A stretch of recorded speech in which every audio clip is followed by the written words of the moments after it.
Ce balado est propulsé par Kaleido, l'épargnitude qui en fait plus. Bienvenue dans l'univers à la hauteur de nos tout-petits. Je m'appelle Maggie Bélanger et d'abord, je tiens à vous dire merci. Merci d'être de plus en plus nombreuses, nombreux à m'écrire, à mettre des étoiles, que ce soit sur Apple Podcasts, sur Spotify, des pouces sur YouTube. Vos commentaires me font chaud au cœur. Vraiment, depuis la première minute où j'ai pensé à ce projet, je le faisais, oui, un peu égoïstement pour répondre à mes questions, c'est sûr, mais surtout pour qu'on puisse s'accompagner dans ce grand bateau qu'est la parentalité. Alors, de savoir que les épisodes vous touchent, qui vous ont permis d'apprendre des choses ou qui ont soulevé des questionnements chez vous, eh bien, ça me fait vraiment extrêmement plaisir. Et puisque la saison 3, si tout va bien, devrait voir le jour, je le souhaite en tout cas, eh bien, je vous demande si vous avez des questions, s'il y a des sujets qui vous intéressent et vous n'avez pas nécessairement l'impression d'avoir les réponses, vous aimeriez vous sentir davantage accompagné, bien, n'hésitez pas. Écrivez-moi, que ce soit sur le Facebook, l'Instagram du balado, sous l'épisode également. Vous pouvez m'écrire en privé si vous ne souhaitez pas nécessairement partager publiquement le sujet et ça va me faire plaisir de le prendre en note et si je peux, eh bien de l'ajouter à la prochaine saison du balado s'il y a lieu. Et cette semaine, eh bien, j'ai voulu dédier un deuxième épisode à l'autisme. On sait qu'avril, c'est le mois de l'autisme. Et la phrase cette année, c'est « faire briller l'autisme ». Eh bien, dans l'épisode 39, on a démystifié un peu de quel langage employer, quels mots pour parler de la différence, parler de l'autisme. Eh bien, cette semaine, on va aller un petit peu plus précisément sur quel est le quotidien des familles où un membre de la famille est différent. Qu'il soit autiste ou qu'il ait une autre condition, ça me semblait essentiel d'en discuter. On va parler de l'attente du diagnostic, du quotidien également, de l'accompagnement des ressources qui peuvent être nécessaires parce que on n'est pas seul comme parents dans ce bateau-là. Eh bien, j'en discute avec Stéphanie Deslauriers, psychoéducatrice, et Mélissa Boulanger, qui est une femme Asperger, maman de 2 garçon autiste, également massothérapeute et fondatrice de la technique MEBP, massage pour enfants à besoins particuliers. D'ailleurs, si vous voulez en savoir davantage sur son entreprise, allez écouter l'épisode 39, oui, le coup de cœur de l'épisode 39. Vous allez voir, là, sa technique est formidable. Il y a des massothérapeutes formés un peu partout au Québec. Parce que vous le savez, le but, c'est qu'ensemble, nous soyons à la hauteur de nos tout-petits.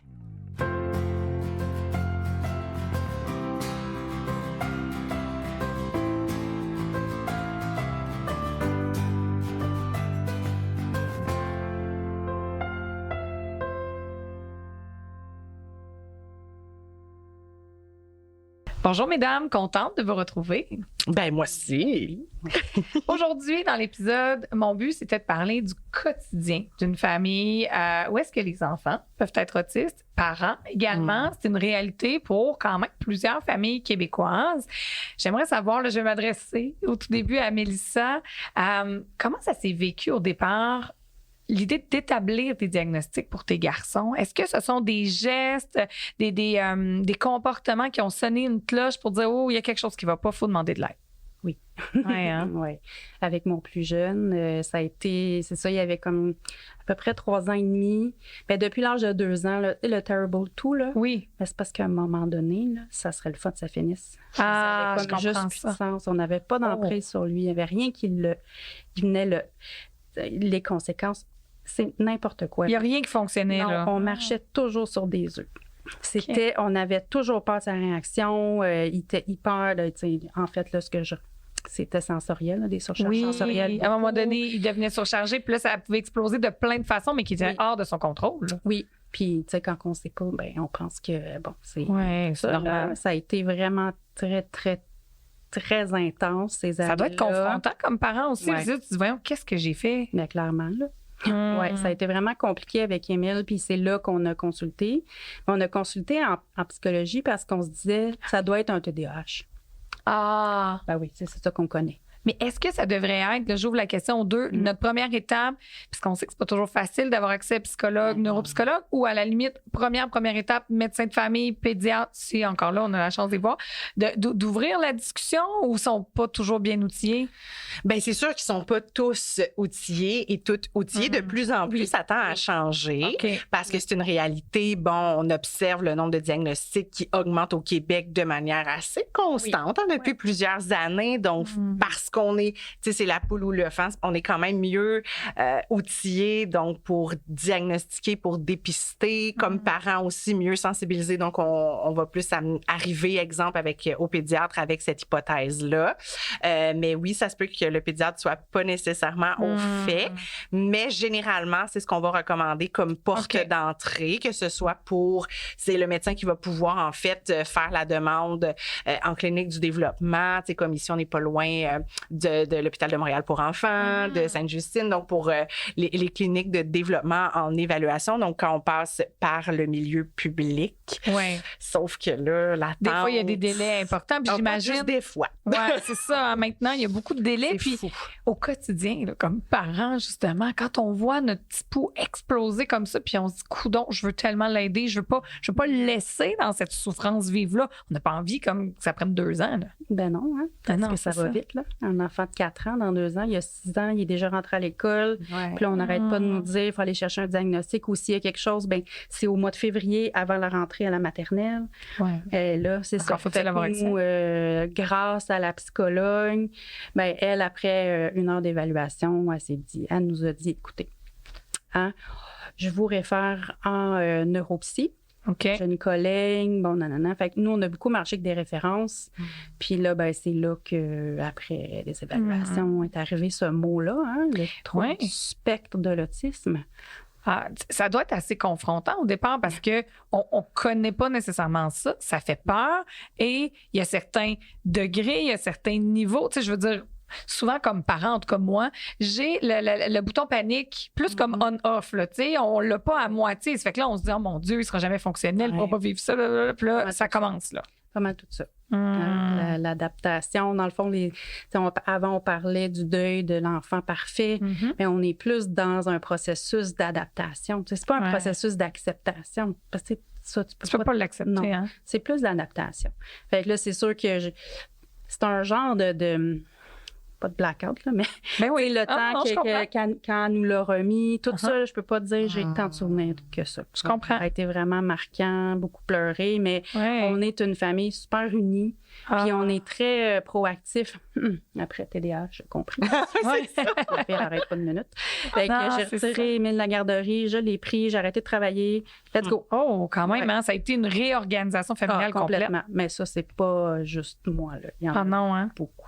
Ah non, combien, tu sais, dans mes exemples, dans mes classes, dans mes salles de classe en psychoéducation, combien j'ai surtout de mamans, quelques papas, mais que moi, je suis revenue, je travaillais en pâtisserie et je suis revenue en intervention parce que mon enfant a un diagnostic d'autisme, puis comme on n'a pas accès à de services, je me suis dit, ben moi, il faut que je devienne super outillée. C'est sérieux quand même, retourner sur les bancs d'école pour s'outiller comme parent parce qu'on n'est pas capable d'être bien accompagné. Ben sérieusement, le nombre de formations, j'en ai mis un peu sur mon site, mais j'en ai enlevé parce que c'est un peu ridicule. Ça faisait trop. Je veux dire, c'est tellement, là. C'est tellement de livres, c'est tellement d'infos. Là, je suis en train de faire un certificat à l'Université de Montréal en autisme. Tu sais, c'est tout le temps parce que faut toujours être au devant. Faut toujours être au front en train de puis, d'essayer j'ai l'énergie. Bon, j'essaie d'avoir l'énergie pour le faire. Je suis capable au niveau cognitif de faire ce travail-là. Mais il y a des parents, non. Non. Fait moi, je pense à tous nos parents, tu sais, surtout dans le quartier où on tourne aujourd'hui, des parents immigrants qui, dans leur pays, on parle même pas de ce diagnostic-là. Ça n'existe même pas. C'est le plus... c'est c'est du... pas voodoo, là, mais tu sais, c'est quelque chose là, qui relève de... on veut pas le voir souvent. Hein? Il y en a qui associent ça vraiment à des troubles de maladie mentale puis ils veulent juste pas... ou tu sais, ou que ça n'existe juste pas. Ton enfant est dérangeant, c'est ça. Bon, puis apprend à vivre avec, puis sors-les pas trop parce qu'il dérange, puis fait qu'il arrive ici, en plus la barrière de la langue, comment accès... Fait que oui, c'est quelque chose. Ouais, Des fois, on entend aussi autiste non-verbal. Ça, c'est une forme peut-être d'autisme, mais je veux dire, les enfants ne sont pas tous, évidemment, comme ça. Ce ne sont pas tous les diagnostics qui sont comme ça. Donc, il faut vraiment, comme parent, être à l'affût. Je veux dire, les crises, par exemple, comme ton fils, je veux dire, on le disait à 2 ans, là, pas mal d'enfants en font, mais à un moment donné, il est quand même supposé d'avoir une fin. Donc, est-ce qu'on doit justement écrire peut-être le quotidien, les choses qui nous semblent irrégulières dans le quotidien? Ouais. Pour valider, je me dis, il vaut peut-être mieux être hyper vigilant comme parent puis se faire dire, ben non, c'est pas ça, que de le laisser passer sous le radar puis que là, ça devienne dysfonctionnel. Ben moi, je veux juste mettre un bémol sur ce que tu dis de devenir hyper vigilant comme parent. Moi, je ramasse des parents qui sont dans l'hyper-performance. C'est pas mieux. C'est pas mieux, qui sont dans l'épuisement, qui sont dans la pression de performance, qui sont dans le... Fait qu'on veut pas non plus qu'il y ait ça. Puis il faut pas oublier aussi que l'enfant, oui, évidemment qu'il y a son milieu familial, mais il y a aussi son milieu de garde qui est là. Puis c'est souvent là que ça arrive. Parce que, tu sais, nous, comme parents, ben on travaille pas nécessairement d'intervention, puis on n'est pas nécessairement entouré de centaines et de milliers d'enfants. Fait qu'on a notre enfant à nous qu'on surtout connaît. Le premier, on pense que c'est comme ça que ça fonctionne. Ben voilà, fait qu'on peut pas le comparer. Hein? Ben les enfants de son âge, en général, font telle affaire. Mais ton éducatrice, là, en garderie, qu'elle, c'est genre 12 millièmes qu'elle va passer, là. Ben, ça se peut que ça y allume des petites lumières des fois, d'où l'importance d'avoir une bonne collaboration entre le milieu familial puis le milieu de garde, puis ultimement avec le milieu scolaire, tu sais. Ouais. Bon. Puis être à l'affût de ça, parce que en même temps, moi, mon dernier enfant a certains défis de développement, mais c'est confrontant aussi comme parent. Quand l'éducatrice ou l'éducateur arrive et dit « Avez-vous remarqué telle chose? » Je pense qu'il faut essayer d'avoir l'humilité, l'ouverture, la bienveillance, d'au moins accueillir les propos. Je dis pas que ça fait pas mal, parce que nous aussi, là, on a eu des fois des défis, puis tu dis « OK, ça te remet en question », mais juste au moins de s'ouvrir pour l'entendre, puis dire « Regarde, on va essayer de prendre ça une étape à la fois. » Et une fois que vous avez eu le diagnostic en famille, est-ce que ça a changé les routines, la façon de vivre? Comment ça se passe au quotidien? Tout. Tout, hein? Ouais, c'est ça. Et ça, c'était quelque chose. Hein? J'avais des routines partout, il y avait des pictogrammes partout, mais ça, c'était essentiel pour que les garçons fonctionnent, pour que ça soit bien, pour favoriser l'autonomie aussi. Tu sais, c'était tellement moins anxiogène d'avoir ces routines de matin, de soir, de tout ça dans la maison. Il y avait des pictogrammes partout, la déco, on oublie ça. Là. De toute façon, fallait pas qu'il y ait trop. J'allais tellement dire ça qu'il y a beaucoup de parents qui vont résister, qui vont faire non, là, moi, c'est pas vrai, là, ça va pas devenir un CRDI ici, là, Centre de réadaptation en déficience intellectuelle, qui est la traduction. Mais qui est donc également pour accompagner les enfants autistes. Fait qu'il y en a qui vont comme résister à ça, puis non, moi, chez nous, là, ça va être comme ici au studio, ça va être beau, ça va être ci, ça va être ça. Mais c'est pas aider des enfants, là. Non. Mais pourquoi c'est si important la routine? C'est que la prévisibilité fait diminuer l'anxiété? Bravo. C'est bravo. Mais ça, en fait, bravo. Non, mais merci. Mais on peut dire à certains niveaux, c'est bon pour tous les enfants, là, je veux dire, la prévisibilité. Mais là, c'est sûr que l'idée d'installer des pictogrammes, en général, un enfant neurotypique, disons, on n'a pas besoin nécessairement de faire ça. On va lui faire un rappel verbal ou avec le temps, il va intégrer la routine, puis ça va être suffisant. Je sais pas. Ben, je te dis, va chez nous. Ouais, c'est ça. On va te montrer ça. OK, mais là, donc, les garçons avaient besoin de savoir, disons, que le matin, après s'être habillé, il faut se brosser les dents. Est-ce qu'il faut vraiment comme aller dans les détails quand même de toutes les petites activités de la journée? Ça dépend. OK, ça dépend des enfants. Ouais, ça, c'est ma phrase. Ça dépend. Ouais. Parce qu'il y en a qui ont besoin de venir fractionner chaque tâche, vraiment en sous-tâche. Puis il y en a d'autres que non. Quand ils étaient plus jeunes, il fallait que je mette les heures. OK. Là, maintenant, plus vieux, c'était moins ça. Plus vieux, on a enlevé les pictogrammes, on a juste écrit les mots. Tu sais, ça s'adapte. Ben oui, s'adapter. Ben oui, okay. Clairement. Et ça, si on a la chance d'avoir un soutien d'une psychoéducatrice, neuropsy, psychologue, eux vont nous aiguiller, j'imagine, comme parents. Parce que je veux dire, si t'es un parent neurotypique, c'est difficile je pense pas qu'on peut réellement comprendre à 100%, parce que, tu sais, nous, on l'intellectualise, mais on le ressent pas, ce que vit notre enfant. Ouais. Et deuxièmement, on sait pas, là, toutes les prochaines étapes, tout ce qu'il faut faire. On a besoin d'aide. Oui. Clairement, c'est ça. Ouais, puis tu sais, j'ai envie de dire, l'aide qu'on reçoit, ça sera jamais une baguette magique. Ça sera jamais miraculeux. Ça viendra jamais. Bon, enfin, là, je t'essaie avec la psychoède. Bon. Bon, ben ouais. Ah ouais, non, moi, je vais être là, je peux t'écouter, t'entendre, tu peux ventiler, tu peux brailler, tu peux me dire à quel point tu es découragé. Je vais t'accueillir là-dedans sans jugement. Après ça, on va réfléchir ensemble sur ça serait quoi les meilleures choses à faire. Puis c'est pas vrai que la même stratégie fonctionne pour tous les enfants autistes. Fait qu'on va tester. On va essayer des affaires. Essayer des affaires, ça demande de l'énergie pour le parent, pour l'enfant. Oui, puis ça veut pas dire que la stratégie 1 est nécessairement la bonne. Non. Qu'elle fonctionne pour un et l'autre. C'est ce que j'allais dire, parce que toi, tu as 2 enfants. Quand j'avais le CNDI là, qui venait à la maison, 2 éducatrices différentes, 2 méthodes différentes, parce qu'il y en a un qui répondait pas à ça, l'autre répondait. Ça devait être épuisant. Mais pas le choix. T'as pas le choix. C'est comme ça. Il y en a qui me disaient, je sais pas comment tu fais. Ben moi non plus. Non. Mais c'est comme ça. Moi, mes enfants, je mets ça en avant. Puis ça a toujours été ça, là, la priorité. Fait que, c'est sûr que moi, ma déco, je m'en fous. Ça a toujours été ça. C'est pas grave. Là. Si c'est ça qui va brimer ton enfant d'avoir des soutiens là, visuels. Le visuel, c'est ça qui est important. Puis c'est ça que les parents, il faut qu'ils retiennent. C'est vraiment, il faut que ça passe par le visuel. T'as pas besoin d'être... super bon en dessin, ça n'a pas rapport. Non, rendre un les minimum. trucs visuels, clair. C'est vraiment important. Puis en tant que couple, comment vous avez reçu ça, justement, ces diagnostics-là? Parce qu'on a chacun, veut pas notre perception, notre bagage. Ça doit être difficile de rester unis parce que c'est beaucoup d'ouvrages. Oui, bien, tu sais, nous, on a la chance, on est ensemble depuis 96. Bravo! Oui. Ça fait quel âge, je vais dire ça? Ah oui? D'accord. J'étais jeune, il était un peu moins jeune. Parfait, ça. Alors, mais ça fait longtemps. Mais c'est bien. Oui, ça fait extrêmement longtemps. Puis, tu sais, j'étais jeune quand je l'ai connu. Fait que, tu sais, on a comme grandi super. Tu sais, vraiment, on est une. Ben, je pense que j'ai le meilleur. C'est correct. Moi, j'en ai pour toi. C'est parfait. Mais tu sais, on fait tellement... papa, tu sais, il est tellement incroyable, tu sais, puis on se complète super bien aussi. C'est ça la clé, je pense. Tu sais, moi, j'ai quand même mes particularités. Il est vraiment bon pour vrai de gérer ça. Mais c'est ça. Tu sais, c'est ça la clé, mais ça a été dur. Mais notre couple, ça nous a encore comme plus rapprochés.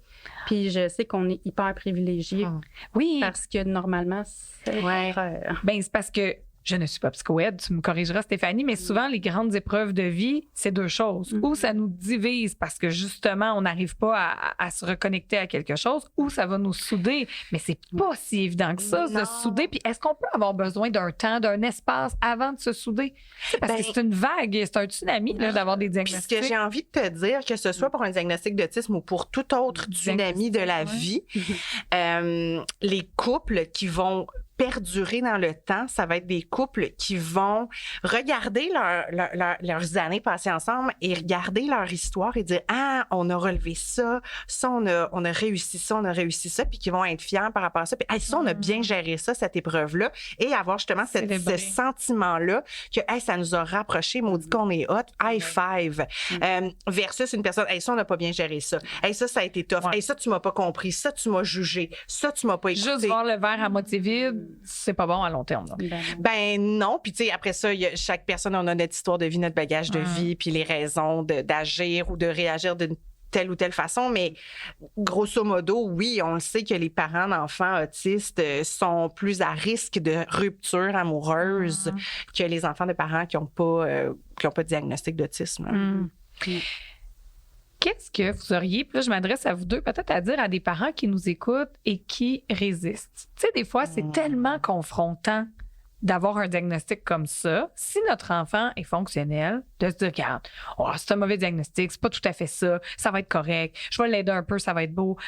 Des fois, pour des parents, on le disait, le mythe de l'enfant parfait, ben là, c'est de mettre ça de côté. Tu sais, je veux dire, ça peut être extrêmement confrontant, puis je le dis vraiment avec bienveillance parce que tu sais, on fait des enfants, on espère tous qu'ils soient en pleine santé, que tout soit toujours beau, puis on voudrait même pas qu'il y ait de peine, puis on voudrait même pas qu'ils s'effleurent, tu sais, qu'ils se fassent mal aux genoux dans la rue. Fait que là, quand on reçoit un diagnostic, quel qu'il soit, c'est confrontant, puis il y en a qui vont avoir tendance à dire « c'est pas vrai, je l'accepte pas » ou je veux pas en parler. Qu'est-ce qu'on fait quand on vit avec un peu de honte? Veux-tu commencer ou je commence, Mélissa? Vas-y, parce que moi, ça vient me chercher. OK, parfait. Fait que tu vas pouvoir gérer ton émotion pendant ce temps-là. Moi, ce que j'ai envie de dire, ce que je renvoie aux parents, c'est qu'est-ce que ça m'informe sur toi? Qu'est-ce que ça me dit de toi? Est-ce que ça me dit que tu as de la difficulté à t'accepter tel que tu es? Est-ce que tu as reçu ce message-là, toi, dans la vie, que tu n'étais pas aimable parce que tu es imparfait? Est-ce que tu as l'impression que tu n'es pas assez, que tu n'es pas suffisant et que pour être digne d'amour, tu as besoin d'être parfait?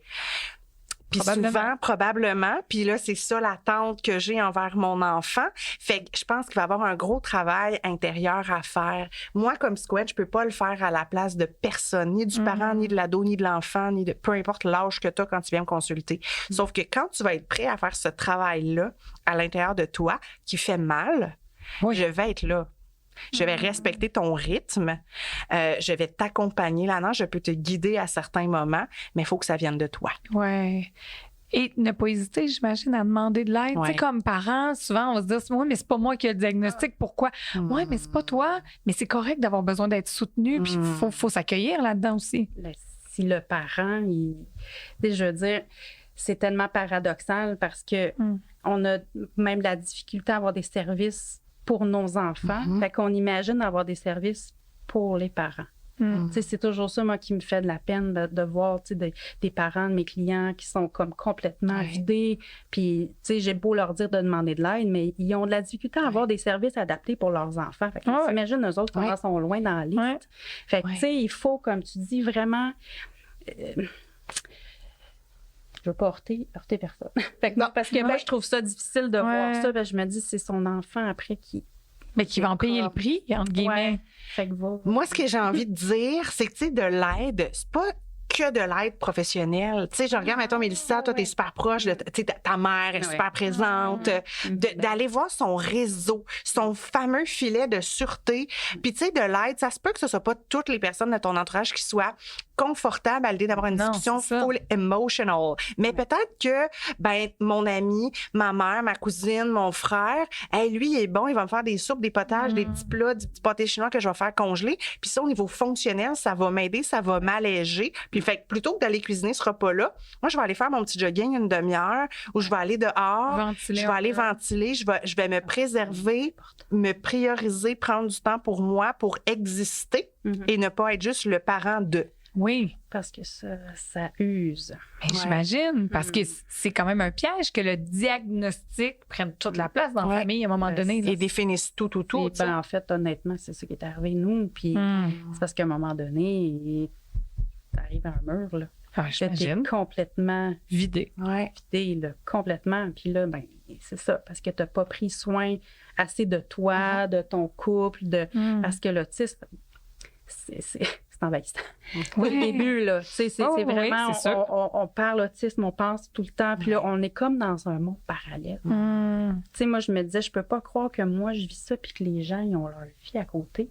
Puis, tu sais, les parents d'enfants neurotypiques qui, tu sais, là, il a fait ça, puis moi, je me dis, aïe, tu comprends pas. Je suis pas non, c'est ça. Tellement pas, puis je veux pas comparer, mais en même temps, un peu. Ouais, des fois, ça... Tu sais, t'es tellement comme à côté des gens avec en tout cas des parents avec des enfants neurotypiques, que ça vient dur aussi là, au quotidien. Là.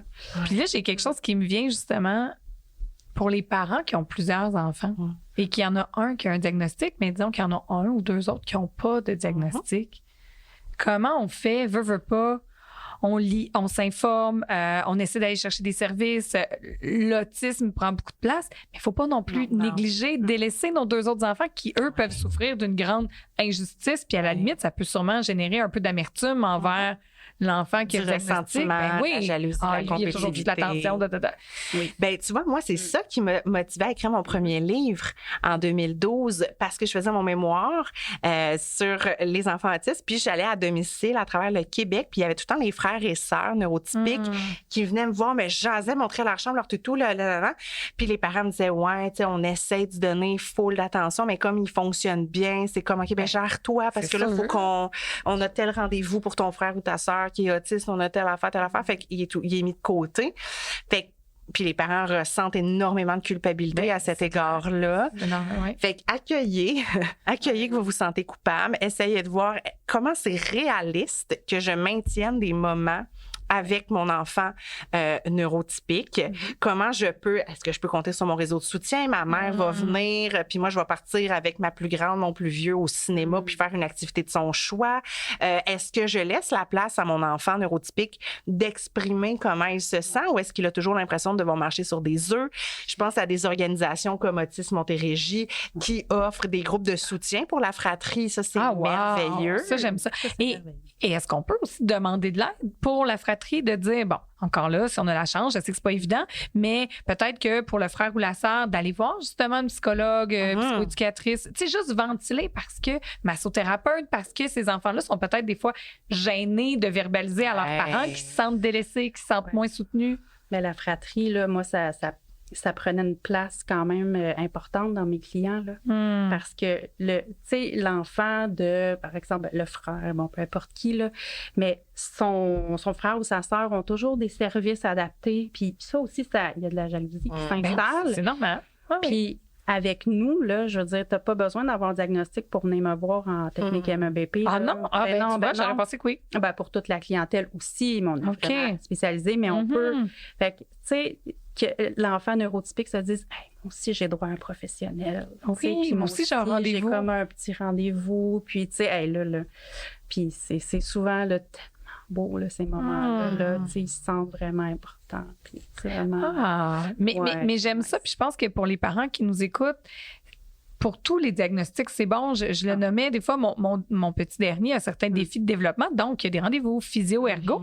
Puis là, vous venez de me faire allumer. Mon deuxième, des fois, me disait moi, maman, sont quand mes rendez-vous? Là, je suis comme t'as pas de rendez-vous? T'as pas besoin. Oui, mais j'avais pas vu ça de même. Mais je peux comprendre que pour lui, ça devient comme un moment privilégié. Même si pour nous, on se dit mais voyons, t'es chanceux de pas avoir besoin. Mais je comprends mieux. Oui, c'est un temps privilégié, ça, on peut voir ça comme ça. Puis, tu sais, où le temps de te rendre en physio, là, ben, t'es tout seul dans l'auto avec un moment 1-1, tu sais, on met la musique. À la garderie. Oui, on l'amène là de chez. Là, je viens quoi, comme on dit.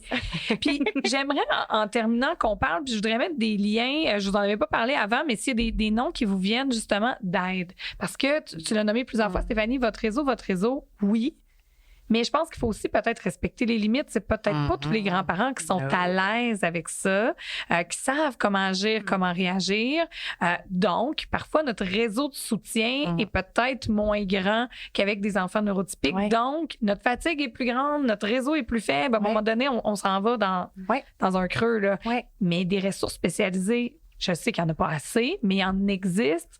Vers qui on peut se tourner? Qu'est-ce qu'on fait? Il y a, dans chaque région, les associations d'autisme, associations de parents. Fait que peut-être regarder vers ça, les services qui sont offerts, des conférences, soit gratuites ou à faible coût. Je pense pas que tu es membre d'une association, non? Moi, je suis membre de l'Association des parents d'enfants Asperger. Voilà. OK. Ouais. Donc ça, on peut se tourner vers les associations. Il y a peut-être des maisons de répit. Il y en a plein. La Fédération québécoise de l'autisme, en fait, toutes les régions ont leur petit point de service. Puis il y a beaucoup, en tout cas, moi, j'ai bénéficié beaucoup de services de la Fédération québécoise, pas québécoise, en tout cas, la Nodière, la Nodière. Puis en fait, il y en a dans toutes les régions. Là, OK. Donc, pas hésiter à googler, comme on dit, puis à demander, ou à la limite, à se faire référer par les professionnels de notre région pour aller chercher de l'aide. Je viens de penser à ça. Où est-ce que tu vas sur ce site-là, dans quelle région, de quoi tu as besoin? Le cercle accompagnateur? Juste l'accompagnateur.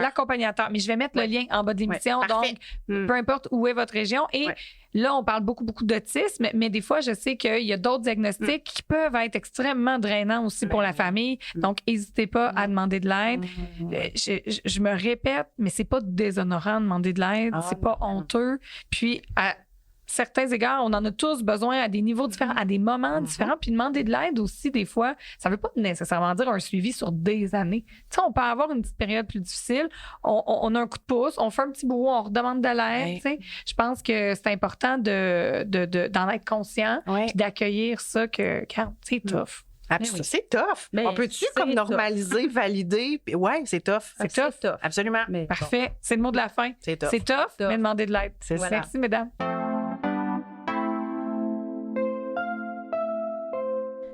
En segment coup de cœur, aujourd'hui, je vous propose une chronique où je vais vous parler d'un site web qui renferme plein d'outils très, très précieux et également de livres qui sont venus capter mon attention et qui pourraient vous accompagner, que vous soyez parents d'enfants différents, que ce soit un sujet qui vous intéresse, que vous en ayez dans votre entourage ou que vous souhaitiez ouvrir vos enfants à la différence, eh bien, je vous invite à prêter attention à ce segment coup de cœur. D'abord, je voulais vous parler de la Fédération québécoise d'autisme. Sur son site web, si vous êtes sur YouTube, vous le voyez à l'écran. Sinon, eh bien, j'ai mis l'adresse dans la description de l'épisode. Eh bien, on y retrouve une foule d'informations pour mieux comprendre, justement, démystifier l'autisme, avoir des ressources, des références si on est des parents, par exemple, d'enfants autistes, si on a besoin d'aide, si on a simplement des questions. Il y a aussi une boîte à outils. Donc, vraiment, je pense que c'est un site qui renferme de petites pépites d'or qui vont pouvoir vous accompagner au quotidien. Et si vous avez des questions, n'hésitez pas à leur écrire. Ce sont vraiment des professionnels qui pourront vous relayer vers la bonne personne. Sinon, des livres également qui ont retenu mon attention. Il y a celui de Ellen Nordbaum qui s'appelle « 10 choses que chaque enfant autiste aimerait que vous sachiez ». C'est aux éditions Urtubise. C'est une traduction. Je vous invite à le découvrir, j'en dis pas plus. Vous allez voir, ce sont des choses parfois qui peuvent nous sembler très simples, mais ça nous fait prendre conscience du quotidien. Hein? Parfois, on a tendance à dire des choses ou à se questionner. Mais pour un enfant autiste, c'est son quotidien. On le dit, c'est un état d'être. Ce n'est pas une maladie. Donc vraiment, je vous invite à découvrir ce livre. Également, un livre qui m'a beaucoup touchée, c'est « Maman d'un enfant autiste » de Julie Mingasson. C'est un témoignage d'une mère qui nous parle justement de la résilience dont elle a dû faire preuve, lorsque elle a su le diagnostic, donc pour son enfant, comment elle vit avec ça quotidiennement, quels sont ses défis, ses épreuves, mais également ses jours de soleil aussi. Je vous dis, c'est touchant, ça nous fait passer par toute la gamme des émotions. Donc, Maman d'un enfant autiste de Julie Mingasson. Encore là, je mets les liens là, sous la publication. N'hésitez pas, si un livre vous parle davantage, vous allez avoir le lien pour avoir tous les détails. Et je ne peux faire une chronique sans parler évidemment des ouvrages de Guylaine Gay aux éditions de La Bagnole. Je veux vous parler de 3 livres qu'elle a fait qui servent vraiment là, à parler de la différence, parler du trouble du spectre de l'autisme, de rire également de la situation. Ça s'appelle « Est-ce que Clovis est un papillon? » Clovis a peur des nuages et Clovis est toujours tout nu. Donc vraiment 3 livres à lire en famille pour amener vos enfants à discuter de différences aussi, à ouvrir leurs horizons et se permettre d'alléger la situation et de rire un bon coup. Je pense que ça fait toujours du bien. Alors voilà, j'espère que ces quelques ressources vous seront très utiles. Et voilà, c'est ce qui complète cet épisode. Merci à mes invités aujourd'hui, Stéphanie Deslauriers, psychoéducatrice, Mélissa Boulanger, maman de 2 enfants autistes, également massothérapeute et fondatrice de la technique MEVP. Merci particulier à Sylvain Berger-Thibault du Studio 706. Merci à Kaleido, l'oreiller qui en fait toujours plus et grâce à qui ça me permet de vous offrir ce balado semaine après semaine, tout à fait gratuitement. Mon nom est Maggie Bélanger. N'hésitez pas à venir m'écrire sur ma page Facebook, Maggie Bélanger animatrice, ou sur mon compte Instagram, Maggie, _Bélanger. Ça va me faire plaisir de discuter avec vous parce que vous le savez, hein, c'est ensemble qu'on peut être à la hauteur de nos tout petits. Bye bye!